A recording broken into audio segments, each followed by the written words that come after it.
दोस्तों, 4 राज्य और एक यूनियन टेरिटरी के चुनाव हुए, जिसमें बंगाल और तमिलनाडु एक स्पेशल केस बनकर आए, क्योंकि केरला में और असम में क्लियर कट सरकार बनी और सेम यूनियन टेरिटरी जो पुडुचेरी था वहाँ पे भी हुआ। लेकिन बंगाल और तमिलनाडु अभी फंसे हुए हैं। ठीक है, बंगाल की बात करेंगे कि ममता बनर्जी ने कहाँ पे बोला था कि भाई वो रिज़ाइन नहीं करेंगे। ठीक है, तो उस पर गवर्नर जो है वहाँ के TN रवि, उन्होंने एक निर्णय लिया और असेंबली को डिसॉल्व कर दिया। इस पर बात करेंगे। अखिलेश यादव समाजवादी पार्टी के जो राष्ट्रीय अध्यक्ष हैं वो उनसे मिलने पहुंचे, ऐसा क्यों हुआ, ठीक है, उसकी थोड़ी सी बात करेंगे। और एक बात करेंगे कि जो तमिलनाडु में जो केस फंस गया TVK का, कि इतने पास आके जो थालापति जोसेफ विजय हैं वो सरकार नहीं बना पा रहे हैं, गवर्नर अभी भी उनको मतलब इन्विटेशन नहीं दे रहे हैं कि भैया आओ और आके सरकार बनाओ। तो इन दोनों पे थोड़ी सी डिटेल में बात करेंगे।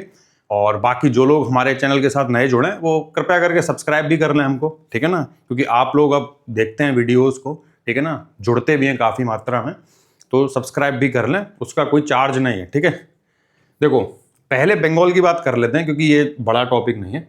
देखो अभी तक क्या हो रहा था कि बंगाल में एक तरफा अप्रत्याशित जीत हुई बीजेपी की, 207 सीटें वो जीत गए। TMC 80-81 सीटें जीत पाई और बाहर हो गई।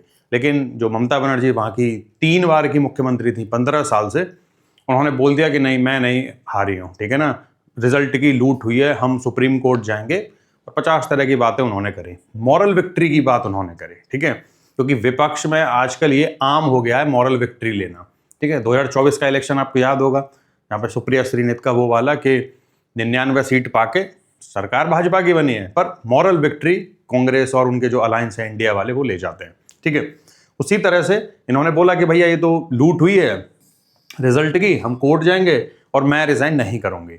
उसी के उसमें, ठीक है ना, तो जो गवर्नर है वहां के TN रवि, क्योंकि होता क्या है, 7 मई दोपहर 12 बजे तक जो विधानसभा था उसका पूरा 5 साल पूरे हो रहे थे। तो आज 12 बजे जब वो टाइम पूरा हुआ तो जो गवर्नर है वहां के TN रवि, उन्होंने एक लाइन का आदेश बेसिकली दिया और उसमें बोला कि भाई 12 बजे खत्म हो रहा है, और शाम को उन्होंने आर्टिकल 174 क्लॉज 2 इसका इस्तेमाल करके लेजिस्लेटिव असेंबली को भंग कर दिया, यानी कि पूरी लेजिस्लेटिव असेंबली खत्म हो गई।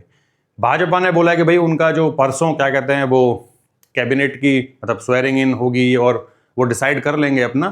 तो अब होता क्या है कि ये जो 2 दिन का इंटरेंजम पीरियड आता है, क्योंकि 7 से लेकर 9 तारीख तक की बात आएगी, तो ममता बनर्जी ऐसा बोल सकते हैं कि हाँ 2 दिन की केयर टेकर वो गवर्नमेंट हो सकती है, क्योंकि कॉन्टिन्यूम में रहती हैं सारी चीजें।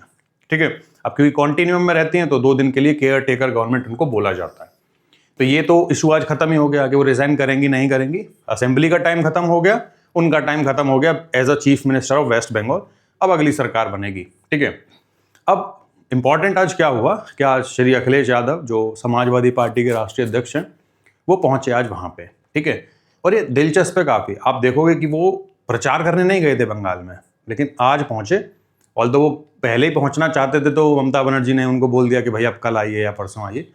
आज वो पहुंचे और उन्होंने उसे काफ़ी मतलब जो सांत्वना है वो दी, मॉरल विक्ट्री की बात उन्होंने भी करी। ठीक है ना, और मैं एक सुन रहा था, आप लोगों को ताज्जुब होगा कि समाजवादी पार्टी के एक कोई मुस्लिम वो थे मतलब प्रवक्ता, वो हनुमान चालीसा पढ़ के बता रहे हैं। समाजवादी पार्टी हनुमान चालीसा की वो लाइनें कोट कर रही है ट्विटर पे और सोशल मीडिया पे। अब आप गेम देखो कि जो बिहार में हुआ, बंगाल में हुआ, उसकी आशंका है समाजवादी पार्टी को कि कहीं यूपी में ना हो जाए।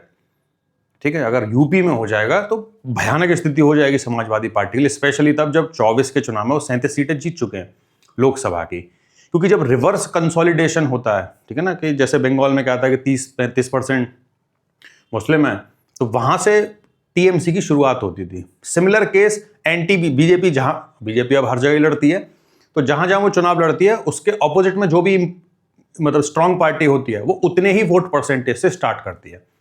लेकिन उसके बावजूद भी भयानक हार हो रही है, TMC की हुई है, 200 पार सीटें जीत की, जो कोई उम्मीद भी नहीं कर रहा था। तो एक बात साफ है कि रिवर्स कंसोलिडेशन हो रहा है, और रिवर्स कंसोलिडेशन क्योंकि अब तो 8-9 महीने, जो 10 महीने बचे हैं यूपी में चुनाव के, वहां पे होगा, तो स्थिति खराब हो सकती है समाजवादी पार्टी की। और ये लगातार तीसरे टर्म में अगर वो बाहर रह जाएंगे तो पार्टी को साथ लेके चलने का जो प्रोग्राम है उसमें नए रोड़े अटकते हुए दिखाई देंगे। ठीक है, तो ये बेसिकली पॉइंट है और एक उन्होंने और बात करी थी कि भाई फंड नहीं है उनके पास तो वो आईपैक की सेवाएं नहीं लेंगे। आईपैक वही एजेंसी है जिसपे ईडी ने छापा मारा बंगाल में, और उसके बाद उसके जो डायरेक्टर है सब अंदर बाहर हो रहा है उनके साथ में, वो ही शायद संभालते, लेकिन उसके लिए उन्होंने मना कर दिया। ठीक है, इस पर आगे अगर कोई अपडेट आएगी तो उस पर हम बात करेंगे। ठीक है, अब बात करते हैं तमिलनाडु की टीवीके की। देखिए, अप्रत्याशित सफलता मिली है। जो द्रविडियन सिस्टम अब तक चल रहा था पिछले 50 साल से ज़्यादा पुराने से, उसको चैलेंज किया टीवीके ने और 108 सीटें मिल गई उनको 234 वाले मेजॉरिटी के प्रदेश में। ठीक है, 118 उनको चाहिए ताकि मेजॉरिटी की अगर सरकार उन्हें बनानी, पर उनकी 10 सीटें कम पड़ रहे हैं। और उस 10 में से जो थालापति जोसेफ विजय हैं वो 2 सीटों पे लड़े हैं, तो एक तो खाली होगी, उसमें से एक ही पे रह सकते हैं एक बार में, तो 107 हो जाएंगे। अब कल क्या नया काम हुआ, कांग्रेस ने सपोर्ट कर दिया। कांग्रेस ने जो टीवीके पार्टी है उसको सपोर्ट कर दिया और उसके जो 5 एमएलए हैं उन्होंने समर्थन पत्र जारी कर दिया टीवीके को। तो 108 फिलहाल के हिसाब से और 5 उसमें जोड़ देंगे तो हो गए 113। अभी 5 और चाहिए। ठीक है, तो पहले एक बार जा चुके थे, आज जो विजय हैं जोसेफ विजय वो फिर से पहुंच गए। तो आर्लेकर जी हैं यानी कि तमिलनाडु के जो गवर्नर हैं उनके पास आज फिर पहुंच गए कांग्रेस का समर्थन पत्र लेके कि भाई हमें सरकार बनाने का न्योता दिया जाए। ठीक है, अब उसमें समस्या क्या हुई कि भाई अगर आप कोलिशन की सरकार बनाना चाहते हो तो या तो 118 का मेजॉरिटी मार्क लेके जाओ गवर्नर के पास में, तो गवर्नर देखेगा कि भाई हाँ एक नंबर पूरा हो रहा है, अब क्या ऑप्शन है, कोई ऑप्शन ही नहीं है, सीधे आपको इन्विटेशन आ जाएगा। ठीक है, लेकिन गवर्नर ने इन्विटेशन नहीं दिया अभी तक, क्योंकि 2 ही दिन हुए हैं इलेक्शन के रिजल्ट को आए हुए, तो गवर्नर देख रहे हैं कि भाई परिस्थितियां क्या हैं। ठीक है, अब गवर्नर क्या फैसला ले सकते हैं, क्योंकि देखिए राजनीति के अगर हिसाब से देखें तो कांग्रेस तो गई, उसके साथ में डीएमके से अपना तुरंत संबंध खत्म किया और उनके साथ हो लिए। ठीक है, एक खबर आई कि डीएमके और एआईडीएमके अलायंस ना कर लें, अपने अपने विधायकों को लेकर रिसोर्ट में घूम रहे हैं। एआईडीएमके ने क्या किया, उनके 25-28 विधायक क्या कहते हैं पुडुचेरी के कोई 5 स्टार 7 स्टार रिसोर्ट में मजे कर रहे हैं आराम से। ठीक है, सेम डीएमके के साथ हो रहा है। तो जो विजय हैं, ठीक है ना, उनका आइडियोलॉजिकल डिफरेंस है बीजेपी के साथ में, लेकिन पॉलिटिकल डिफरेंसेस हैं डीएमके के साथ में, तो उन दोनों के साथ में जाने के चांसेस कम है डायरेक्टली। वैसे तो कुछ भी हो सकता है, कुछ गारंटी नहीं है, लेकिन वो प्लैंक है जिसपे इन्होंने चुनाव लड़ा टीवीके पार्टी ने। ठीक है, अब कांग्रेस ने इन्हें समर्थन कर दिया, 5 और चाहिए इनको, और ऐसा नहीं कि 5 मिल नहीं सकते, 5 मिल सकते हैं, क्योंकि 2-2 सीट के लिए और भी जो छोटी छोटी पार्टियां हैं उनके पास वो नंबर है। इवन जो लेफ्ट सीपीआई और सीपीआईएम है उनके पास भी 2-2 मतलब विधायक हैं, वो भी समर्थन दे सकते हैं, लेकिन सब देख रहे हैं अभी। ठीक है ना, कोई किसी इस फंस में नहीं है कि मतलब जल्दीबाजी कोई मचाए कि सरकार आज बने कल बने। एआईडीएमके के अंदर हो सकती है, कांग्रेस के अंदर हो सकती है, क्योंकि जैसे एआईडीएमके की बात करें स्थिति उनकी बहुत खराब है। इवन भाजपा ने उनके साथ जाके मतलब राजनीति के हिसाब से अगर बात करें गलत डिसीजन लिया उन्होंने। ठीक है, काम नहीं आया उनको, क्योंकि एआईडीएमके कोई अभी इकट्ठा कुनवा नहीं बचा है, थोड़े थोड़े लीडर बचे हैं जो बुजुर्ग भी हैं, और पार्टी पे अब कोई होल्ड नहीं है, पार्टी में कोई ऐसी अथॉरिटी नहीं है जो पार्टी को लेके चले, आगे का विजन बताए और आगे लेके जाए। तो पलानी स्वामी हैं और बाकी के जो उनके ऊपर के लोग हैं उनके बस की बात अब नहीं दिखती है। ठीक है, तो एक संभावना है कि भाई डीएमके के विधायक को 25-20-25 से रिजाइन तुम करवा दो, क्योंकि अभी 2/3 नहीं पहुंचा है, क्योंकि जो रिसोर्ट में लोग गए वो 25 से 28, 32-33 चाहिए उन्हें 2/3 तोड़ने के लिए, अगर टीवीके उनके साथ समझौता करना चाहता है, क्योंकि एआईडीएमके में ही फैक्शन है, कुछ करना चाहते हैं, मतलब करने वाले कुछ ज्यादा हैं और ना करने वाले थोड़े से कम हैं, तो 2/3 नहीं चाहिए। एक केस ये हो सकता है कि एआईडीएमके के जो लोग हैं वो अपना मतलब क्या कहते हैं रिजाइन कर दें, तो मेजॉरिटी मार्क नीचे आ जाएगा और टीवीके कांग्रेस और ये सब मिलकर सरकार बना सकते हैं। ठीक है, ये बात हुई कि विद इन द सिस्टम में जो एग्जिस्टिंग प्रोसेस है उसके थ्रू क्या हो सकता है। अब बंगाल जो क्या नाम है तमिलनाडु के जो आर्लेकर जी गवर्नर हैं, अभी तक उन्होंने इनवाइट नहीं किया, क्योंकि जो मेन कंसर्न है वो है कि 118 का मेजॉरिटी मार्क इनके पास नहीं है। अब संभावनाएं क्या बनती हैं, देखो पहला, अब 2-4 दिन देखने के बाद जब लगेगा कि कोई भी उनके पास नहीं पहुंचा 118 का नंबर लेके, तो सबसे पहला काम क्या हो सकता है, जो बेसिकली होगा भी, सिंगल लार्जेस्ट पार्टी को बुलाया जाए, क्योंकि जो सरकारिया कमीशन था 1987 में उसके रिकमेंडेशंस के हिसाब से कि भाई गवर्नर की जिम्मेदारी है एक स्टेबल सरकार बननी चाहिए, और स्टेबल सरकार बनने के लिए क्या होगा कि जो सिंगल लार्जेस्ट, क्योंकि अब किसी को मेजॉरिटी मिली नहीं है, ना एक पार्टी को मिली, ना ही कोई प्री पोल अलायंस के किसी पार्टनर को मिली है। ठीक है। तो पोस्ट पोल अलायंस की बात आएगी अब, ठीक है, उस पर आएंगे क्योंकि एक रिकमेंडेशन वो भी है। तो पहला क्या करेंगे कि भाई सिंगल लार्जेस्ट जो पार्टी है उसको बुलाया जाएगा, ठीक है, गवर्नर खुद से बुलाएंगे। टीवी के वो पार्टी 108 सीटें उसके पास में हैं तो वो जाएगी वहां पे, ठीक है, और उनको 7 से 15 दिन के बीच का टाइम मिल जाएगा। उनको 7 से 15 के बीच दिन का टाइम देंगे कि भाई अगर आप सरकार बना सकते हैं तो बना लो, ठीक है।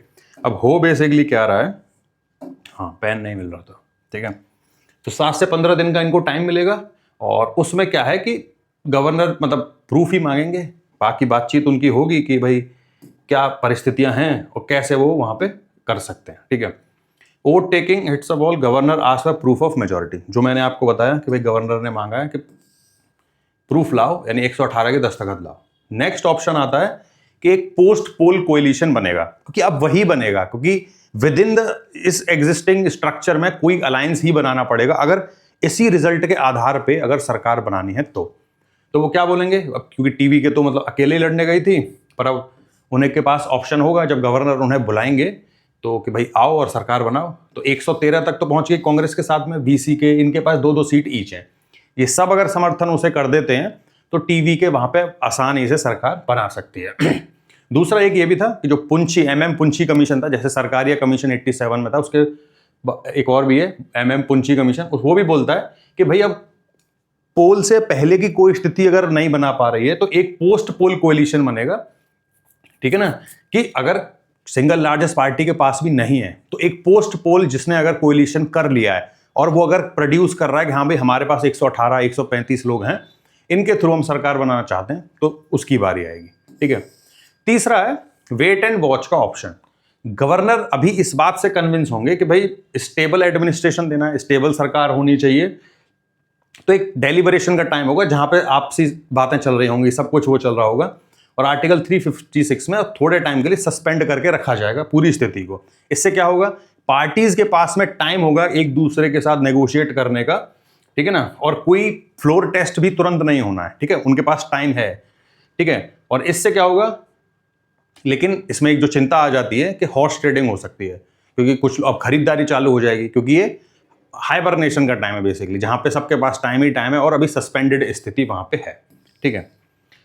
अगर इतना माना इसमें भी कुछ अगर टाइम निकल जाए तो अब क्या होगा, तो अब क्या होगा कि एंड में फिर बात ये आएगी प्रेसिडेंट्स रूल की, ठीक है। लेकिन मैं एक बात आपको बता दूं कि ये बहुत ही रिस्की हो सकता है कि अगर डायरेक्ट प्रेसिडेंट रूल की तरफ जाते हैं, मेरे हिसाब से नहीं जाना चाहिए। सिंगल लार्जेस्ट पार्टी को एक बार वो मौका देंगे ही, मतलब क्योंकि अभी 2 ही दिन हुए हैं, अभी तक कोई पहुंचा नहीं है, तो धीरे धीरे वही इन्वाइट करेंगे। लेकिन अगर सस्पेंडेड टाइम के बाद भी पोजीशन नहीं सुधरती है, काम नहीं बनता है, तो आखिरी रिसोर्ट क्या बचता है कि सारे गवर्नमेंट फॉर्म करने के अगर सारे तरीके अगर समाप्त हो गए हैं, कोई ऑप्शन नहीं, किसी के पास कोई फॉर्मेशन नहीं बन पा रही है, जैसे कि इफ नो पार्टी और कोलिशन इज विलिंग और able to form a government, governor may recommend, governor recommend कर सकते हैं कि भाई प्रेसिडेंट रूल लगा दो, और प्रेसिडेंट रूल अगर लग जाएगा और फिर उसके बाद वो स्थिति आएगी कि फ्रेश इलेक्शंस करवाए जाएंगे।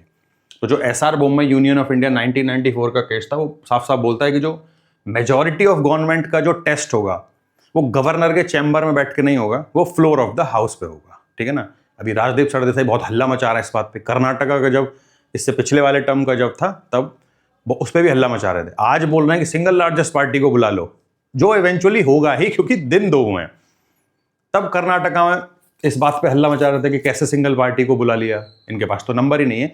तो सबसे बड़ी बात जो इस पूरे सिचुएशन में आती है कि जब किसी के पास pre poll alliance, single party और अभी तक कोई सहमति आपस में जब नहीं बनती है, तो एक डिस्क्रिशनरी पावर्स गवर्नर के पास बहुत सारे होते हैं, जहां पे वो खुद से डिसाइड करते हैं अपने डिस्क्रिशन से, अपने विवेक से, कि क्या मतलब उन्हें तरीका अपनाना है जिससे एक स्टेबल और सही सरकार राज्य को मिल पाए, ठीक है। वही कि भाई गवर्नर ऑल्दो ये डिसाइड नहीं करेगा कि नंबर है या नहीं, गवर्नर सिर्फ इनवाइट कर सकते हैं इन पूरे प्रोसेस में, इस लेवल पे।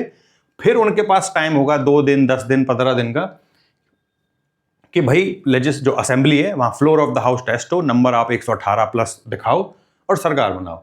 अगर वैसा नहीं होता है तो प्रेसिडेंट रूल लग सकता है, और अगर प्रेसिडेंट रूल लगेगा तो पॉलिटिकली ये रिस्की होता है।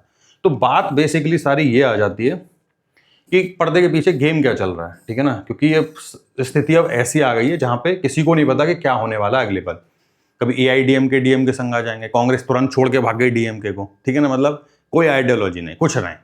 अभी जिसके खिलाफ चुनाव लड़ रहे थे उसके संग तुरंत पहुंच लिए, ठीक है। 2 दिन का फुर्सत भी नहीं ली, लेफ्ट ने नहीं इतनी जल्दी दिखाई, ठीक है ना। तो ये सिचुएशन है तमिलनाडु की, और ये सिचुएशन है हमने जो बात करी बंगाल की, ठीक है जी। तो ये है आज के टॉपिक में। इसमें अगर कोई और अपडेट आएगा तो हम उस पर भी बात करेंगे, उस पर भी वीडियो बनाएंगे, ठीक है। आप लोगों का काम सिर्फ एक ही है, वीडियो देखो, अपना ज्ञान वर्धन करो, जो आपके कमेंट डालो कि अगर कोई फीडबैक है, कुछ नहीं बताया या कुछ रह गया या और भी कोई सजेशंस हैं, उन पे आप बात कर सकते हैं। बाकी आप हमारे चैनल को सब्सक्राइब कर लो आगे के और अच्छे अच्छे वीडियोस देखने के लिए, और आनंद में जियो, ठीक है जी।